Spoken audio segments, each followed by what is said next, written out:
मुश्किल लफ्ज़ है सिंधु नदी। इसको पढ़ेंगे कैसे? सीन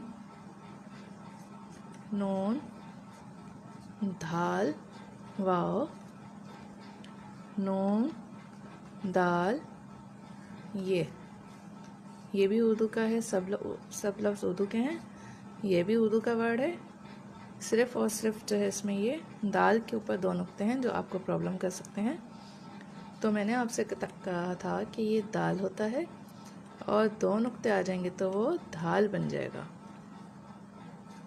ठीक है, ये वाले जो है 2 नुक्तों वाला ये धाल होता है और इसको हम धाल पढ़ेंगे।